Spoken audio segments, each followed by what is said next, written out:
Today I want to take you on a journey, not across the world, but within yourself. A journey where the only enemy is your own doubt, and the only hero is the version of you that refuses to give up. Because the real battle is always you, yada yada. It's the you who wants to stay in bed versus the you who knows your dreams are worth waking up for. It's the you who fears failure versus the you who dares to rise after every fall. And it is in this sacred battle that true strength is born, not in perfection, but in resilience. So today, I ask you to stop seeking approval from the world and start listening to the whisper of your soul, because the most powerful transformation begins the moment you choose to fight for yourself. In a world that constantly tells us to be flawless, to fit in, to polish every rough edge, there is something deeply courageous about accepting who you are, as you are. We are taught from a young age that mistakes are shameful, that flaws must be hidden, and that imperfections somehow make us less.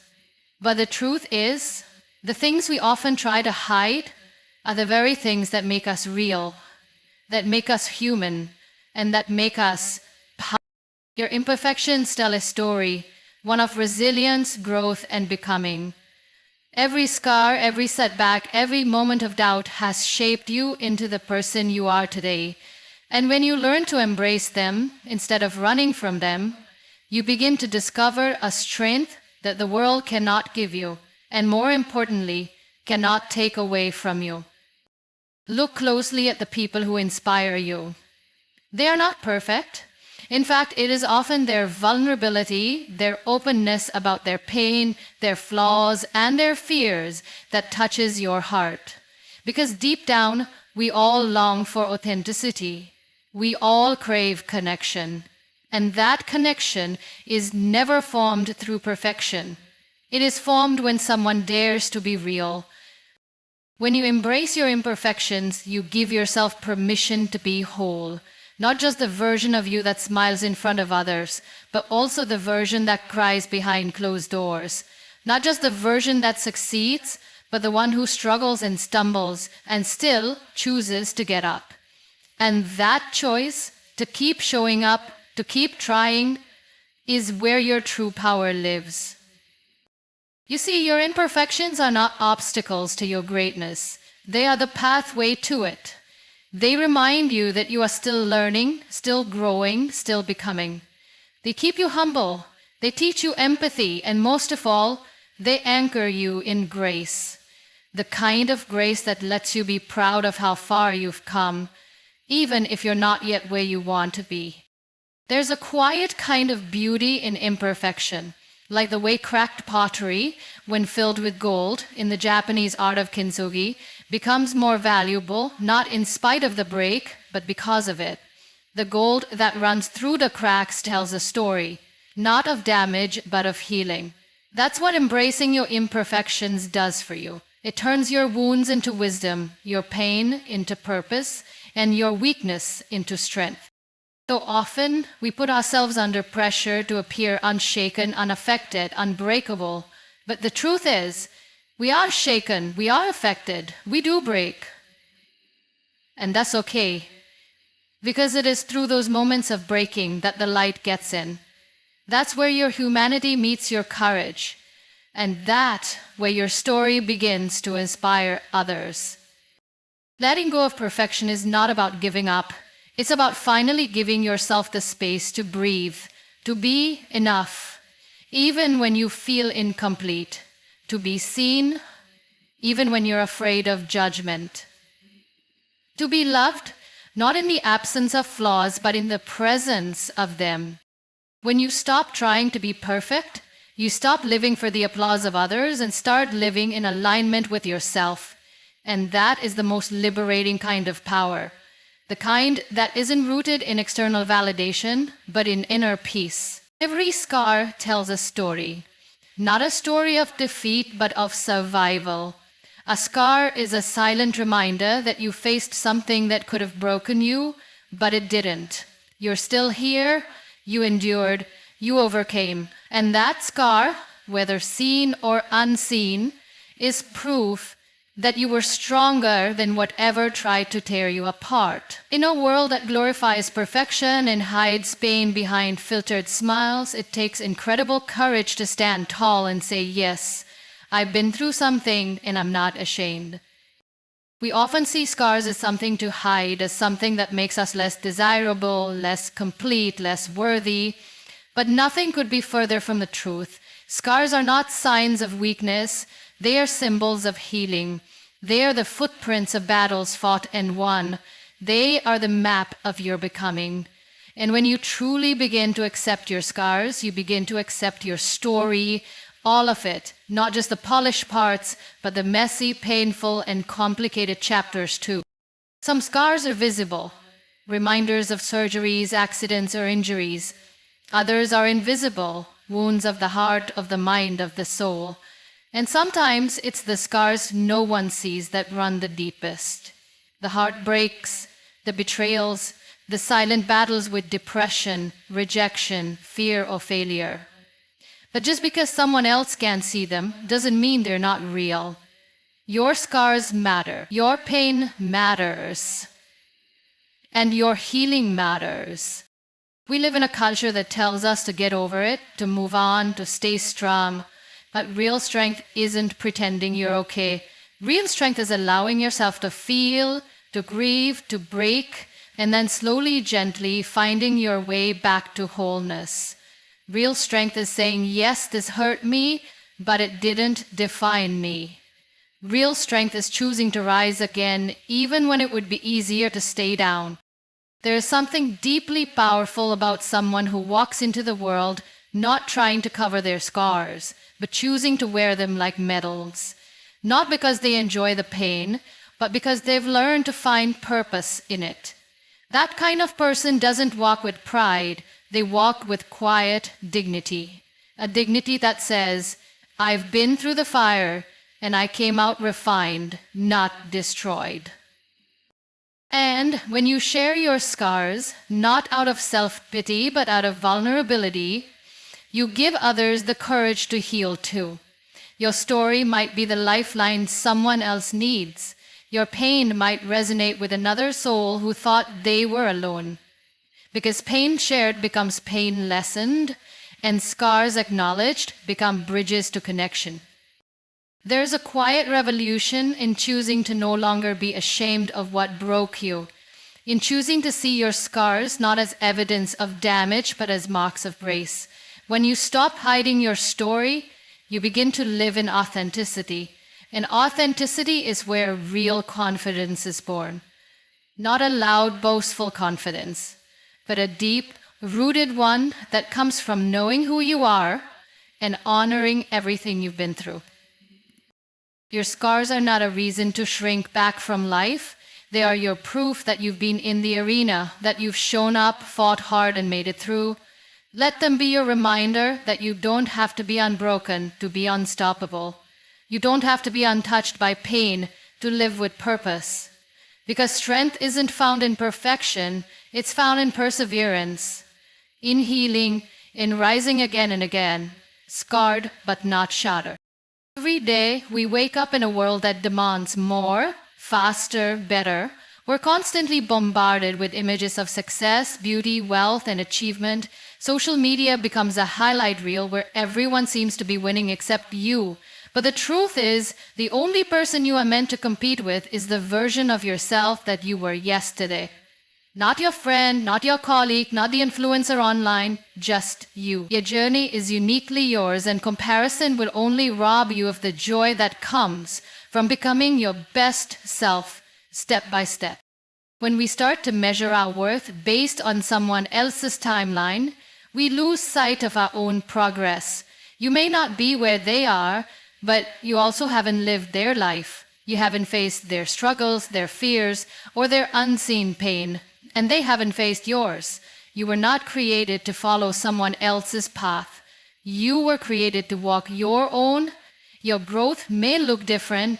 Your pace may be slower. Your breakthroughs may come later, and that's okay, because real growth isn't about speed, it's about direction. If you want to feel truly fulfilled, stop asking, am I better than them? And start asking, am I better than who I was yesterday? Did you learn something new? Did you take a step forward? Did you speak kindly to yourself today? Did you face a fear, however small? That's where the true battle lies. And that's the only race worth running. The one where you compete against your own past, not someone else's present. There's a kind of peace that comes when you let go of external expectations and begin to live from within. When you stop chasing applause and start listening to your own heartbeat. When you silence the noise outside and tune into your soul's whisper, that whisper will always lead you back to growth, to healing, and to purpose. But you can only hear it when you stop running someone else's race. Sometimes we think we're not enough because we don't have what others have. The title, the car, the followers, the lifestyle.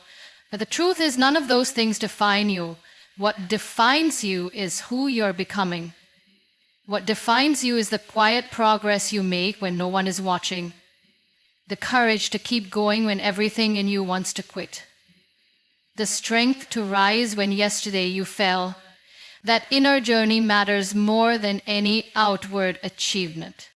Even your failures are not proof that you're falling behind. They are signs that you are trying, that you are pushing, that you are refusing to stay stuck. And as long as you're trying to be a better version of yourself, you are already winning. The real competition isn't about being ahead of others. It's about being ahead of who you were in your mindset, in your habits, in your heart.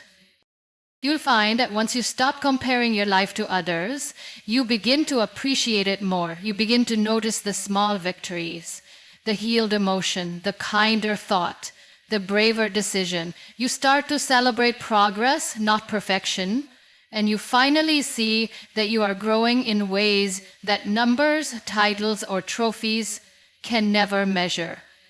The most beautiful transformation happens in private, when you choose patience over pressure, discipline over distraction, and progress over perfection.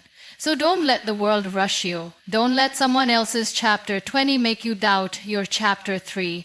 You are not late. You are not behind. You are exactly where you need to be to become who you're meant to become. There is a voice inside each of us, a quiet whisper that often grows louder in moments of doubt, fear, or failure. This voice does not come from the outside world, but from within. It questions our worth, undermines our confidence, and magnifies our insecurities. It tells us we are not enough, not ready, not capable. This is the inner critic. And if we are not careful, it can become the loudest voice we hear.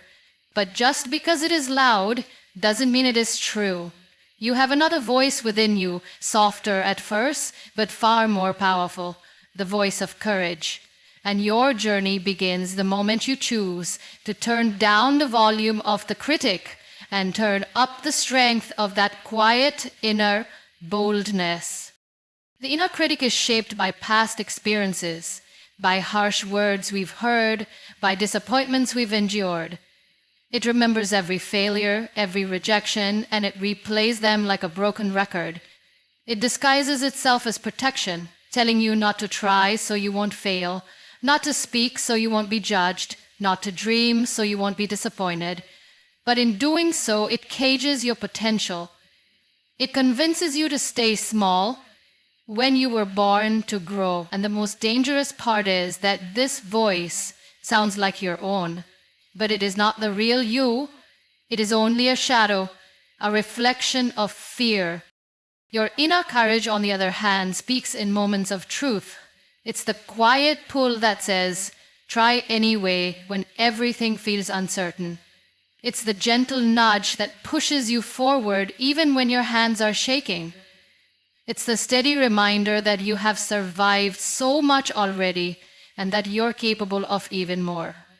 This voice does not shout, it does not demand, it simply shows up, waiting for you to believe it. The more you listen to it, the louder it becomes. And soon, it begins to lead. To silence the inner critic, you must first become aware of it. Notice when it speaks. Is it when you are stepping out of your comfort zone? When you are trying something new? When you are about to be seen, heard, or known? That is no coincidence. The critic speaks the loudest when you are closest to growth. That is its job, to keep you safe in the familiar. But safety does not lead to fulfillment. Growth does. And growth always requires courage. You do not silence the inner critic by fighting it with more judgment. You silence it by choosing compassion, by acknowledging the fear but not letting it take the wheel, by responding with truth. I may not have it all figured out, but I am learning. I may feel afraid, but I am not powerless. I may be imperfect, but I am still worthy. These small shifts in self-talk begin to rewrite the narrative, and over time, that inner courage becomes the foundation of your resilience. Every brave step you take is a declaration that your courage matters more than your fear, even if it's a small step, even if you're still scared.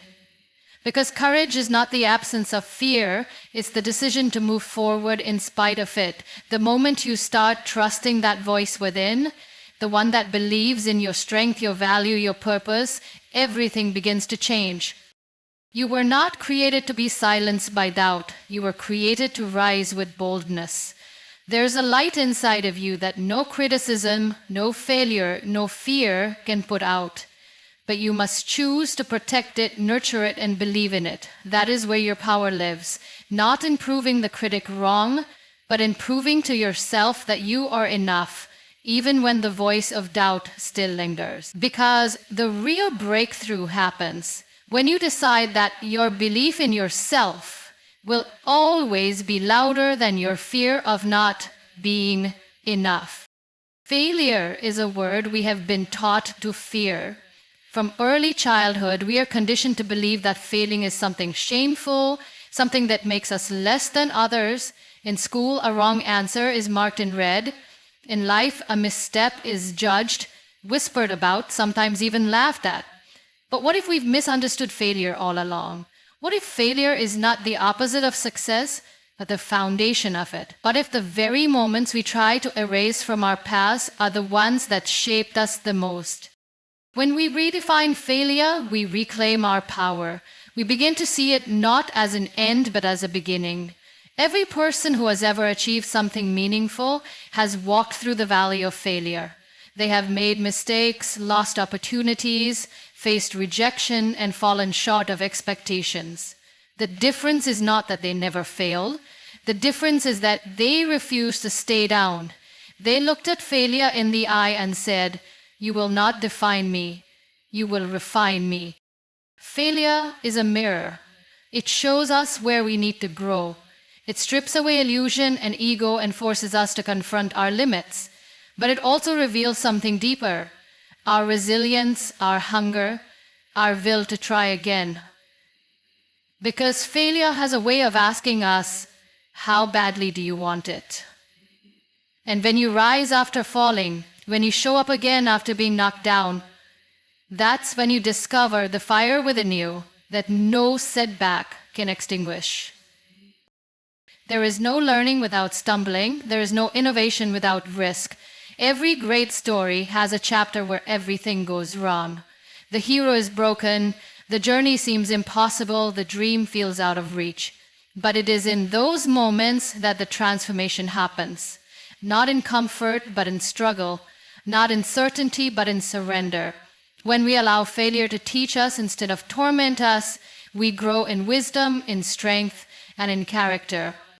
Sometimes failure is not a punishment, but a redirection. It's life's way of saying, this path isn't yours, but there's another way, a better way. But we miss the message when we're too busy feeling ashamed.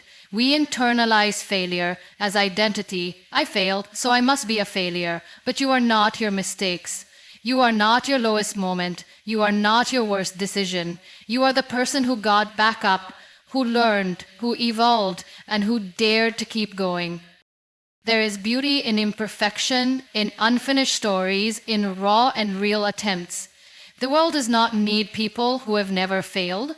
The world needs people who know how to rise. People who can say, yes, I've fallen, but I'm still moving forward. People who carry the wisdom of their wounds and the strength of their scars. Those are the people who change things, who lead with compassion, who create from a place of truth. Redefining failure requires a mindset shift. It means no longer asking, what if I fail, but instead asking, what will I learn if I do? It means seeing rejection as protection. It means seeing closed doors as direction. It means believing that every delay has a hidden gift and every detour has a lesson written inside it. This mindset doesn't make you immune to pain, but it makes you unshakable in purpose. You were never meant to live a life of avoidance. You were meant to live a life of bold steps, brave choices, and courageous comebacks. Failure will come, that is certain.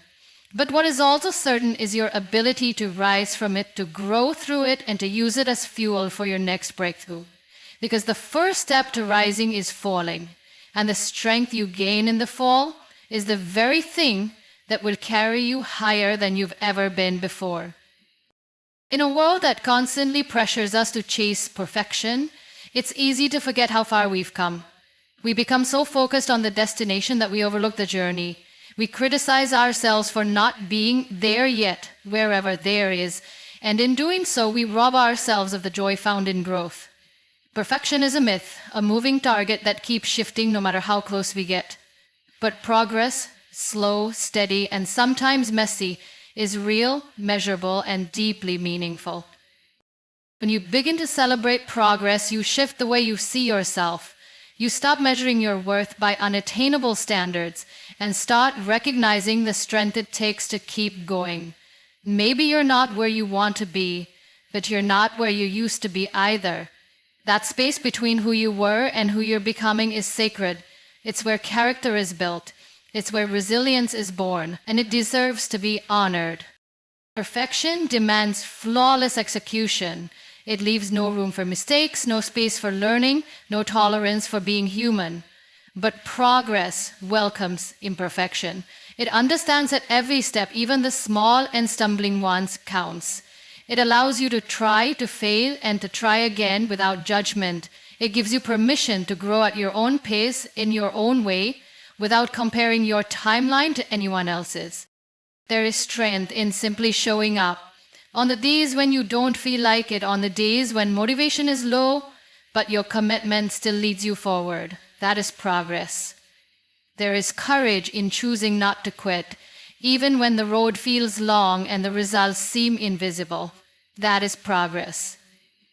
There is transformation in the little habits you're building, the quiet mindset shifts you're making, and the old patterns you're breaking. That is progress. The world may not always applaud your small wins, but that doesn't mean they're insignificant. The quiet victories, like getting out of bed when anxiety tells you to stay down, or forgiving yourself for a mistake you've carried too long, those are the moments where real growth happens. They may not be loud, but they are powerful. And when you start noticing and celebrating them, you begin to build a sense of confidence that doesn't depend on external approval. So many people give up because they don't see instant results. They expect transformation to happen overnight, and when it doesn't, they assume something's wrong with them. But change is a process, not a performance. It takes time, it takes patience, it takes grace. And when you start honoring your pace instead of rushing it, you begin to build a sustainable path forward, one that's rooted in self-respect, not pressure. You are not falling behind, you are unfolding, growing, healing, becoming. And that process cannot be measured by perfect outcomes, but by your willingness to keep moving forward. Even when it's hard, even when it's slow, progress is not linear. Sometimes you'll take 3 steps forward and 2 steps back, but even then, you're still moving, you're still trying, you're still showing up. And that matters more than you know. Celebrate every effort, no matter how small. Speak kindly to yourself when you stumble. Notice the things you're doing today that felt impossible yesterday. That's how you build momentum. That's how you build self-belief. Not through pressure to be perfect, but through the consistent practice of progress. You don't need to have it all figured out to be proud of yourself. You don't need to have reached the finish line to know that you're growing. All you need is to keep choosing the next right step, to keep learning, to keep evolving, to keep rising. When you celebrate progress, you remind yourself that you're already on your way, and that every step forward is worth honoring. You see, in the end, it was never about them. It was never about the noise, the pressure, or the world's expectations. It has always been and will always be you versus you. The real battle is not external, it's internal. The most powerful victories are not the ones that come with applause, medals, or recognition. They are the quiet, deeply personal wins no one sees. Waking up when your heart is heavy, taking one more step when you feel like giving up, speaking kindly to yourself after years of self-doubt. That's strength. That's courage. That's growth. You've learned that your greatest enemy is not failure, it's fear. Your greatest challenge is not perfection, it's progress. And your greatest competitor is not the person next to you, it's the version of you who settled for less when you were made for more. But now you know better. Now you know the voice of the inner critic doesn't define you. The past doesn't imprison you. And falling doesn't disqualify you. In fact, every scar, every stumble, every setback has been preparing you for your rise. You've been building something far greater than what others can see. Resilience, vision, character, and unwavering faith. And today you stand taller not because everything is perfect, but because you chose to fight for yourself. You chose to silence the noise and listen to your inner voice. You chose to embrace failure, to celebrate progress, and to compete only with who you were yesterday. This journey, this fight, is lifelong. There will be more valleys, more tests, more moments of doubt. But there will also be more victories, more growth, more becoming. And each time you choose to rise, you'll prove to yourself again and again that you're stronger than you thought, braver than you believed, and more capable than you imagined. So when you look in the mirror, don't just see flaws. See the fighter, see the dreamer, see the one who didn't quit, because this isn't just a speech. It's a reminder, a declaration, a promise that no matter what life throws your way, you will keep showing up, keep rising, and keep becoming. Not for anyone else, but for the only person who's truly been there through it all. You.